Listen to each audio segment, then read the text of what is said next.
PLC के अंदर क्या होता है कि सॉफ्टवेयर को बनाते हैं हम। सॉफ्टवेयर में क्या है, सेट ऑफ इंस्ट्रक्शंस हैं। सेट ऑफ इंस्ट्रक्शंस जो कंप्यूटर को बताती हैं कि उसने क्या करना है। Set of instruction that tells to computer what to do.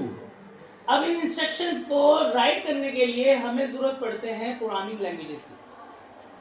ठीक है, इन प्रोग्रामिंग लैंग्वेजेस को अगर हम देखें तो प्रोग्रामिंग लैंग्वेज को हम दो हिस्सों में डिवाइड करते हैं, एक हाई लेवल और एक low level. High level language जो कि ह्यूमन लैंग्वेज है, ये लाइक अ सेंटेंस इंग्लिश होती है, और ये जो लैंग्वेज है ये मशीन लैंग्वेज है जो कि बाइनरी लैंग्वेज होती है। अब हम इनसे एक दूसरे को कम्युनिकेट कराने के लिए हमें जरूरत पड़ती है किस चीज की, ट्रांसलेटर। अभी ट्रांसलेटर क्या करते हैं, ये हमारी लैंग्वेज को यानी हाई लेवल लैंग्वेज को लेते हैं और ये लो लेवल लैंग्वेज में कर देते हैं।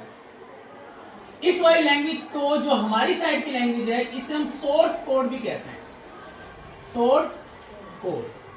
और जो ये वाली लैंग्वेज इसका जो बाद में ट्रांसलेट होके आती है तो इसको हम यहाँ पर ऑब्जेक्ट कोड भी कहते हैं, ऑब्जेक्ट कोड। यानी कि सोर्स कोड वो जो हमारी हाई लेवल में लिखी गई प्रोग्राम्स होते हैं, और जो ऑब्जेक्ट कोड है वो कौन से हैं, जो लो लेवल में लिखे गए प्रोग्राम होते हैं। अब हमने इन लैंग्वेजेस में देखना है क्या, या ये जितनी लैंग्वेजेस हम दो लैंग्वेज को डिफरेंस किया है, एक हाई लेवल और एक लो लेवल, तो इसमें क्या एक ही लैंग्वेज है जो सारे प्रोग्राम्स लिखती है, या इनमें एक ही लैंग्वेज है 01 जो सारे कंप्यूटर समझते हैं। अब इसका डिफरेंस समझेंगे। जो हाई लेवल लैंग्वेजेस होती हैं इसमें बहुत सारी लैंग्वेजेस हैं जो हमारी हाई लेवल लैंग्वेजेस की लिए इस्तेमाल होती है। जैसे सबसे पहले लैंग्वेज का नाम GW बेसिक, ये स्टार्ट की लैंग्वेज है। फिर उसके बाद C++, जावा, पाइथन, ये हमारी ये हमारा टॉपिक है जो हमने पाइथन को पढ़ना है। ये सारी की सारी क्या है, हाई लेवल लैंग्वेजेस हैं जो कि इंग्लिश के सेंटेंसेस में लिखी जाती हैं, और इसको लिखने का जो तरीकाकार है, लिखने का जो मेथड है वो एक दूसरे से चेंज है। मिसाल के तौर पर अगर मैं आपसे कहता हूं कि खत लिखें उर्दू में, तो आप उर्दू में खत लिखेंगे। मैं कहता हूं लेटर लिखें, तो आप क्या लिखेंगे, इंग्लिश में लेटर लिखेंगे। अब जब आप उर्दू में खत लिखेंगे तो उसका लिखने का जो तरीका है वो चेंज हो जाएगा। अब अज कमरा इम्तिहान और तारीख और फिर प्यारे भाई या प्यारे अब्बू प्यारे अम्मी जो भी जिसका खत होगा, अस्सलाम वालेकुम, और पूरी एक डिटेल के साथ आप खत लिख लेंगे। और जब आप इंग्लिश में बात करेंगे तो फिर टोटल डिफरेंस हो जाएगा। वहाँ पर एग्जामिनेशन हाल, CTABC, और फिर डेट, और फिर डेयर, और फिर आप उसके नीचे जो भी यू आर सिंसियर या जो भी एक्सप्रेस फेथफुल या एक्सप्रेस, तो ये सारी चीज़ें जो है वो लैंग्वेज का एक मेथड होता है, सिंटैक्स होता है, लिखने का तरीकाकार होता है। इसी तरह इन लैंग्वेजेस को जिस डेवलपर ने बनाया उसने जिस तरीके से इसको डेवलप किया, सो उसी तरीके से हमें भी उस प्रोग्राम को लिखना पड़ता है। तो इसलिए हमें इन लैंग्वेज पर अबूर हासिल करने के लिए किस चीज़ को देखना पड़ेगा, सिंटैक्सिस को। हमें जिस लैंग्वेज को समझना है, पढ़ना है, उसके सिंटैक्स हमें आना चाहिए। हमें पाइथन का सिंटैक्स आना चाहिए, हमें सी का सिंटैक्स आना चाहिए अगर हम सी पढ़ते हैं, हम जावा समझ रहे हैं तो जावा का सिंटैक्स आना चाहिए। लैंग्वेज तो दो हिस्सों पर डिवाइड है, एक सिंटैक्स है और दूसरा लॉजिक है। लॉजिक वो चीज़ है जिसके ज़रिए से आप आंसर लेकर आ रहे हो। जैसे अगर मैं आपसे कहता हूँ कि आपने 16 का आंसर लाना है, आपके पास 3 वेरिएबल है, आपने 2 ऑपरेटर यूज़ कर सकते हो, चाहे वो प्लस हो माइनस हो, लेकिन रिपीट नहीं करना। तो आप देखें कि आपके आंसर, बहुत सारों के आंसर सेम हो सकते हैं, मेथड चेंज हो जाएगा, लॉजिक चेंज हो सकती है, किसी भी तरीके से आप आंसर लेकर आ सकते हो। मैथ के सवाल डिफरेंट तरीके से नहीं हो जाते हैं ना, कुछ आसान तरीका होता है, कुछ मुश्किल तरीका भी होता है। अब हमारे पास जो ये वाली जो ऑब्जेक्ट कोड वाला है, तो इसके लिखे गए प्रोग्राम को हम क्या करते हैं, ट्रांसलेट करते हैं इस ऑब्जेक्ट कोड यानी 01 में अंदर। अब हर एक लैंग्वेज का जो ट्रांसलेटर है वो अलग अलग होता है, क्योंकि एक ट्रांसलेटर सब लैंग्वेज को ट्रांसलेट नहीं कर सकता है। इसकी एग्जांपल इस तरह समझ लो, अगर मैं मिसाल के तौर पर उर्दू बोलता हूँ और मुझे किसी से बात करनी है, वो सामने अरबिक बोलता है, मुझे नहीं आती, तो हम क्या करेंगे? ट्रांसलेटर यूज करेंगे। इंग्लिश भी नहीं आती, हम ट्रांसलेटर यूज करेंगे। अब जो ट्रांसलेटर है वो क्या करेगा? वो मेरी बात को सुनकर उस तक पहुंचाएगा अरबिक के अंदर, और उसे अरबिक में सुनेगा और मुझे उर्दू में बताएगा। तो दरमियान वालों के अंदर ये खासियत होनी चाहिए कि उसे अरबिक भी आती हो और उर्दू भी आती हो। अब कुछ ही टाइम बाद मेरा कोई चाइनीज आ गया, अब मैं उससे बात करने लगा, मेरे पास तो ट्रांसलेटर है। क्या वो ट्रांसलेटर जो अरबिक उर्दू में कन्वर्ट कर रहा था, क्या वो चाइनीज में कन्वर्ट करके दे सकता है? नहीं दे सकता। मे बी कि उसको चाइनीज आती हो तो दे सकता है, लेकिन उसे दुनिया की हर लैंग्वेज आती हो ये जरूरी नहीं है। तो इसलिए जिस लैंग्वेज का जो भी अगर आपको लेना, आपको इस्तेमाल करेंगे, तो ट्रांसलेटर हर लैंग्वेज का क्या होगा? अपना अपना होगा। तो यहाँ पे ट्रांसलेटर क्या होगा? हमारा अपना अपना ट्रांसलेटर होगा। पाइथन का अपना ट्रांसलेटर है, जावा का अपना, सी का अपना, इन सब का अपना ट्रांसलेटर होता है। ठीक है, अब यहाँ पे ट्रांसलेटर की बात तो हो गई। तो ट्रांसलेटर में जो कोड को ट्रांसलेट करेगा, ये होते कौन, कितने होते हैं, कितनी टाइप है इसकी? दो। कितनी टाइप है? दो। ट्रांसलेटर की दो टाइप्स हैं, एक है कंपाइलर और दूसरा है इंटरप्रेटर। कंपाइलर का मतलब और इंटरप्रेटर का मतलब काम दोनों का सेम है, चाहे इंटरप्रेटर हो चाहे कंपाइलर हो। इंटरप्रेटर क्या करेगा? इंटरप्रेटर आपके जितने भी प्रोग्राम्स की जो कोडिंग है उसको लाइन बाय लाइन ट्रांसलेट करके देगा। यह है इंटरप्रेटर का काम। कंपाइलर का काम जो है वो आपके जितने भी कोड होंगे उसको क्या करेगा?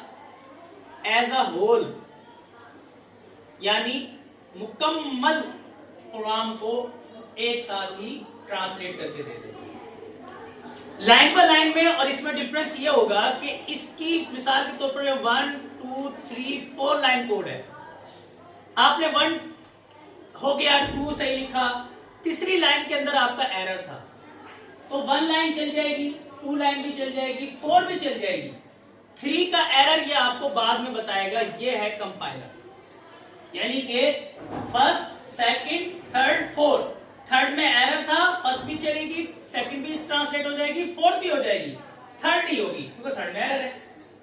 जैसे आप लोगों के टेस्ट होते हैं, हम चेक करते हैं ना, तो एरर जहां आ जाता है उसके बाद हम आगे चले जाते हैं, उसको अंडरलाइन कर देते हैं। जस्ट इसी तरह ये कंपाइलर है। अब हम आते हैं इंटरप्रेटर के अंदर।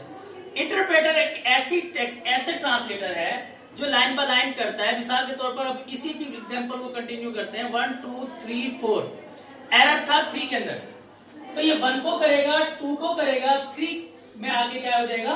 स्टॉप हो जाएगा। 4 को नहीं करेगा जब तक आप 3 को क्या नहीं करते? प्रूव नहीं करते, उसको आप दुरुस्त नहीं करेंगे, ये आगे चलेगा नहीं। तो इसे क्या कहते हैं? हम इंटरप्रेटर कहते हैं। अब प्रोग्राम लिखने के लिए हमारे पास 4 इस्तेमाल होते हैं। जैसे हम प्रोग्राम जब लिखते हैं ना, तो उसके 4 स्टेप्स हैं। नंबर 1, आप प्रोग्राम राइट अ कोड, आप क्या करते हैं? कोड को राइट करते हैं। नंबर 2, आप क्या करते हैं? कंपाइल करते हैं। अब आप कहेंगे कि कंपाइल ये कंपाइलर है? नहीं, कंपाइल यानी ट्रांसलेट करना। ठीक है, आप कंपाइल करते हैं, फिर उसको क्या करेंगे?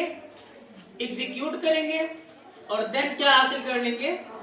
आउटपुट हासिल कर लेंगे। तो ये प्रोग्राम लिखने का तरीका होता है। तो हमें पहले कोड राइट करना होता है, फिर उसको ट्रांसलेट, फिर एग्जीक्यूट, और फिर उसकी आउटपुट लेनी होती है।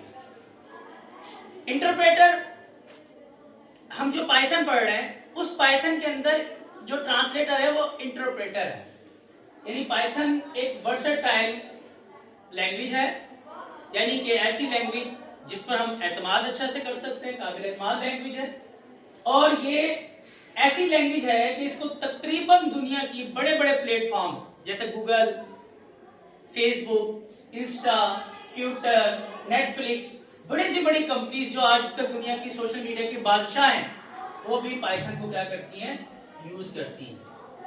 पाइथन एक बहुत बड़ी लैंग्वेज है, सूटेड फॉर बिगिनर।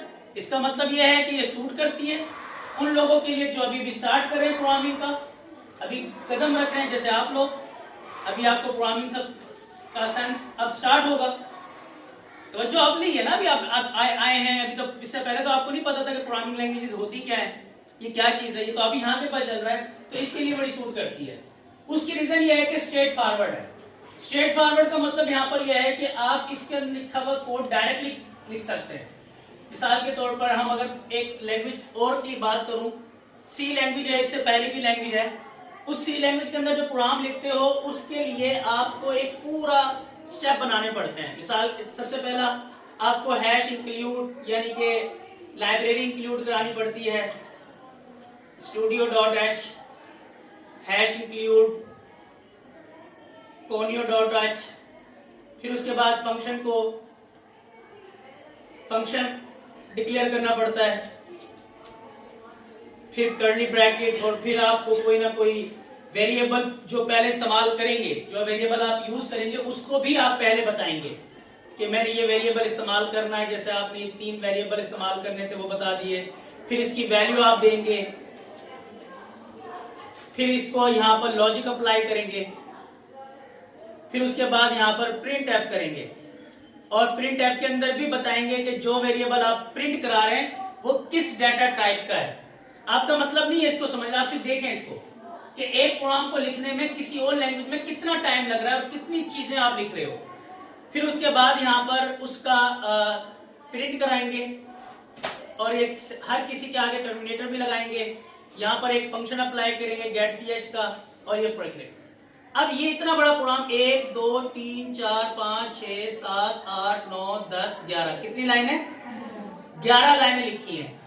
अब इसको पाइथन में लिखते हैं इसी प्रोग्राम को। तो पाइथन में कैसे करेंगे? पाइथन में ये लाइन, पाइथन में ये काम नहीं करेंगे, ये भी काम नहीं करेंगे, ये भी नहीं करेंगे, ये भी नहीं करेंगे, ये भी नहीं करेंगे, और बस ये और ये, यानी ये सिर्फ 4 काम आप करेंगे। पाइथन के कोड में इतनी आसानी से कोड है कि स्ट्रेट फॉरवर्ड है कि आपको बड़ा कोड लिखने की जरूरत नहीं है जैसे दूसरी लैंग्वेज में लिखते हैं। यहां आपने सिंपल क्या करना है, a is equal to 10, b is equal to 20, sum is equal to a plus b, और प्रिंट एफ भी नहीं, सिर्फ प्रिंट ये सम, बस ये हो गया कोड। अब पाइथन इतनी आसान है, इसलिए सूटेड है कि इसका स्ट्रेट फॉरवर्ड कोड है। आप बहुत आसानी के साथ क्या कर सकते हैं, अपने प्रोग्राम को राइट कर सकते हैं। आपने प्रोग्राम राइट कर लिया। ये देखें, इसी प्रोग्राम को अगर हम दूसरी लैंग्वेज में देखें तो कितना लेंथी प्रोग्राम हो रहा है, इसलिए हम कह रहे हैं ये इजी। ठीक है जी। इसके आगे किताब से थोड़ा सा इसको टच कर लेते हैं, बल्कि सारा किताब वाला ही तो है। किताब वाला ही है ना, कोई अलग तो नहीं है, कोई मुश्किल हो रही है? पाइथन को जरा तवज्जो से समझ लीजिएगा, बल्कि हर चैप्टर को तवज्जो से समझे, टेस्टिंग अच्छी करें भाई। उसके बाद है, आगे है setting up Python development environment. अब अपने सिस्टम के अंदर, अपने कंप्यूटर के अंदर आपने पाइथन का जो इन्वायरमेंट की जो बात हमने की है, यानी IDE, इसको आपने क्या करना है, इंस्टॉल करना है। इंस्टॉल करना आसान है, मुश्किल नहीं है। आप अपने कंप्यूटर पर सबसे पहले तो इंटरनेट की अवेलेबिलिटी लेकर आएंगे, फिर उसमें गूगल पे जाके आपने www.python.org ये सर्च करना है। इसकी वेबसाइट आएगी, उस पर आपको क्लिक कर देना है, और क्लिक करने के बाद जो लेटेस्ट वर्जन है उसको आपने इंस्टॉल कर लेना है। ये आए दिन इसकी पाइथन एक कंपनी है, ऑर्गेनाइजेशन, जो आए दिन इसमें कोई ना कोई अपडेट आती रहती है, तो इसलिए इसके अंदर चेंज आता रहता है। जो आपका करंट इस वक्त का जो चल रहा होगा, जो अपडेट वर्जन, वो आपने इंस्टॉल करना है। 3.2, 3.3, 3.3 से ऊपर ही जाएगा, मोस्टली 3.5 से भी ऊपर जाएगा, उसको आपने इंस्टॉल कर लेना है। जब आपका इंस्टॉल हो जाएगा तो फिर आपका सिस्टम के अंदर आप अपनी प्रोग्रामिंग करने के एबल हो जाएंगे, फिर आप अपने प्रोग्रामिंग को अपने सिस्टम में कर सकते हैं। तो यहाँ पर एक तफसील लिखा हुआ है कि आपने क्या करना है। इसमें इंस्टॉल करना होता है, कॉन्फ़िगरेशन करनी होती है, necessary software tools and libraries. अच्छा, ये कॉन्फ़िगरेशन का लफ्ज़ पहले भी एक टेस्ट के अंदर भी आया हुआ था, पहले भी आपने टेस्ट में किया है। ये इंस्टॉलेशन और कॉन्फ़िगरेशन जो होती हैं ये आपके सिस्टम के अंदर किसी सॉफ्टवेयर को चलाने की सेटिंग्स होती हैं। जब हम सॉफ्टवेयर को बनाते हैं ना, उसको चलाते हैं, तो हर सिस्टम की अपनी सेटिंग्स होती हैं, उसको उसके मुताबिक सेट करने को कॉन्फ़िगरेशन कहते हैं। हमें सॉफ्टवेयर भी इंस्टॉल करने पड़ जाते हैं सम टाइम। अगर किसी सॉफ्टवेयर को चलाने के लिए हमें स्पोर्टिव सॉफ्टवेयर को इंस्टॉल भी करना पड़ता है, उसको भी हम कॉन्फ़िगरेशन कहते हैं। उसके बाद आता है बेसिक पाइथन सिंटैक्स। आज अब से स्टार्ट हो रही है हमारी पाइथन के अंदर जो बेसिक सिंटैक्स है वो उसका मतलब ये है कि आप पाइथन को लिखेंगे कैसे। सबसे पहले तो हमने एक पाइथन की एक लाइन को प्रिंट कराना है, तो वो कैसे कराते हैं। हमने सिंपल क्या करना है, पहले हमने प्रिंट का लफ्ज लिखना है, ये प्रिंट सिंपल, और ब्रैकेट स्टार्ट करना है, डबल क्वाट्स लगाने हैं, और यहां पर आपने जो मर्जियां लिखते हैं, जैसे ICS। अब ये जो डबल कोटेशन में लिखे गए जो वर्ड हैं, ये एज ए इट क्या हो जाएंगे, डिस्प्ले हो जाएंगे। अब ये लाइन डिस्प्ले कराएगा। ये डिस्प्ले कहां कराएगा, ये आपकी कंप्यूटर स्क्रीन पर जब आप इसको एग्जीक्यूट करोगे तो ये कंप्यूटर स्क्रीन पर क्या हो जाएगा, डिस्प्ले हो जाएगा, ICS। समझ आ गया। तो अगर आपने सिंपल कुछ भी प्रिंट कराना है, बल्कि अपना नाम प्रिंट कराना है, कुछ भी करना चाहते हैं, तो आप इन दो कोटेशन के अंदर जो भी वर्ड लिखेंगे वो आपका क्या हो जाएगा, सेम एज इट प्रिंट हो जाएगा। इसको हम यहां पर बोलते हैं स्ट्रिंग। क्या बोलते हैं, स्ट्रिंग बोलते हैं। तो इस पर आप डायरेक्टली जो भी लिखेंगे वो एग्जीक्यूट हो जाएगा। उसके बाद यहां पर जैसे लिखा हुआ भी है, Python this is my first page. उसके बाद उन्होंने जो टॉपिक दिया है वो है पाइथन कमेंट्स का। कमेंट्स क्या है, ये वैसे तो इनको थोड़ा सा देर से देना चाहिए था, ये स्टार्ट में इन्होंने कमेंट्स का टॉपिक डाल दिया। कमेंट्स को सबसे एंड में रखते ताकि प्रोग्राम समझते तो फिर कमेंट्स समझते। फिर भी मैं आपको बता देता हूँ, मैथ के अंदर जो अक्सर आपने मैथ के सवाल करते हैं, तो मैथ के सवाल के बाद एक साइड पर 3 डॉट लगाकर आप उस सवाल के जो आपने स्टेप लिए होते हैं उसका रेफरेंस बता रहे होते हैं। जैसे कि हमने ये स्टेप इसलिए यहाँ से लेकर आए, तो इससे क्या होता है कि जो चेकर होता है या जो कोई आपके सवाल को पढ़ रहा है वो आसानी से समझ जाता है कि यहाँ पर ये स्टेप लिया गया है और ऐसे लिया है। ऐसे ही ना, जैसे आपने अक्सर लिखते हैं कि मसावात नंबर 1 से 1 को 2 में जमा करने से, या 1 को 2 में से माइनस करने से, या अगर डिवाइड करने, ये इस तरह के रूल्स वगैरह अप्लाई करते हैं। तो अब यहाँ पर हमने इसी तरह जब हम अपने प्रोग्राम को बनाते हैं तो हम ज़रूरी नहीं होता कि उस प्रोग्राम को बाद में हमने ही जो है वो चेक करना है, या हमने ही उसे एग्जीक्यूट करना है, या हमने उसे मेंटेन करना है, या हमने उसकी मेंटेनेंस करनी है। हो सकता है बाद में कोई और प्रोग्रामर करता हो, तो उसके लिए ज़रूरी है कि हम उसको हर एक स्टेप के बारे में बताएं कि हम क्या कर रहे हैं, यहाँ पर मैंने क्या अप्लाई किया है। तो उसके लिए आप जो लाइन लिखेंगे वो आपकी प्रोग्राम का हिस्सा नहीं होंगे, वो आपके प्रोग्राम का हिस्सा नहीं होंगे, लेकिन वो राइट होंगे, लिखेंगे लेकिन वो एग्जीक्यूट नहीं होंगे। इसका मतलब ये भी है कि जब आप किसी भी प्रोग्राम के अंदर कोई भी लाइन आप कहते हैं कि मुझे प्रोग्राम का हिस्सा नहीं बनाना, फिर वक्त तो फिर क्या करना पड़ता, उसको डिलीट करना पड़ता। फिर जब आपको दोबारा बनाना पड़ता तो फिर दोबारा राइट करना पड़ता। इससे बेटर यह है कि आप उसको डिलीट ना करें, उसको कमेंट करें। ठीक है, कमेंट करने का तरीकाकार क्या है, कमेंट, क्योंकि ये हमारी जो प्रोग्रामिंग होती है वो लाइन बाय लाइन होती है, स्टेटमेंट बाय स्टेटमेंट। एक स्टेट देखें 1 2 3 ये स्टेटमेंट है। अब इसी में समझ लेते हैं, अगर मैं चाहता हूं कि ये जो लाइन है इसको मैं कमेंट करना चाहता हूं तो मैं इसको क्या कर दूंगा, कमेंट कर दूंगा। चले मैं इसको यहां पर कर लेते हैं। मैंने यहां पर क्या किया, सम प्रो a मल्टीप्लाई b, और मैंने यहां पर प्रिंट कर दिया प्रिंट सम और प्रिंट प्रो। अब ये दो आंसर मुझे मिलेंगे, ऐसे ही ना, 2 आंसर मिलेंगे। मैं चाहता हूं कि मुझे सिर्फ सम मिले, प्रो ना मिले। अब मुझे क्या करना पड़ेगा, प्रो को मिटाना पड़ेगा ना। लेकिन कमेंट्स कहता है कि आप इसको मिटाएं ना, बल्कि क्या करते हैं, इसको कमेंट्स करते हैं। अब सिंगल लाइन को कमेंट्स करने का तरीका होता है कि आप उस लाइन को क्या करें, पीछे हैश लगा। अब इधर भी हैश लगा दिया। अब ये जो 2 लाइनें हैं ये प्रोग्राम का हिसाब नहीं, जब आप इसे एग्जीक्यूट करेंगे तो एग्जीक्यूट नहीं होंगी। इस हैश के लगाने से ये 2 लाइनें एग्जीक्यूट नहीं होंगी। अब जब आप इसको हटा देंगे तो ये प्रोग्राम का हिस्सा बन जाएंगे। अब आप इसको एग्जीक्यूट नहीं करना चाहते तो आप इसके आगे पीछे लगा दें। अब ये सब की जो है वो आपकी लाइनें प्रिंट नहीं होंगी। ठीक हो गया? तो इस तरीके से हम क्या कर सकते हैं, हम अपनी लाइन को स्किप कर सकते हैं अपने प्रोग्राम के अंदर से, जबकि वो लिखी हुई भी हो। ठीक है? ये था सिंगल लाइन। मल्टी लाइन भी होता है। मल्टी लाइन का मतलब है कि आप एक से ज्यादा लाइनें भी कर सकते हैं। आपके हैश हैश हैश लगाना, क्यों बात दफा ऐसा होता है कि बहुत ज्यादा बड़ा प्रोग्राम जो है वो लेंथी प्रोग्राम होता है, उसको ही आप एग्जीक्यूट नहीं करा रहे, या उसके दरमियान में कोई कोड है 1200 लाइनों का, 1 लाख लाइनों का कोड है, प्रोग्राम है आपका। क्योंकि सॉफ्टवेयर जब बनते हैं उसकी लाइनें ऐसी होती हैं, लाखों में भी हो सकती हैं, हजारों भी हो सकती हैं। अब आप क्योंकि हर यही तो आप यूज करते हैं, मेथड यूज करते हैं, टेक्निक यूज करते हैं, फंक्शन यूज करते हैं, ताकि अपने कोड को कम से कम लाइनों में लेकर आए। जब जितनी कम से कम लाइनों में लेकर आएंगे, ऑब्वियसली बात है, देखिए जितना काम कम उतनी गलती कम, जितना काम फैलाओगे उतनी गलती ज्यादा होगी। तो अब इसलिए हम अपने कोड को कम से कम करने की कोशिश करते हैं ताकि एरर कम से कम हमें मिले।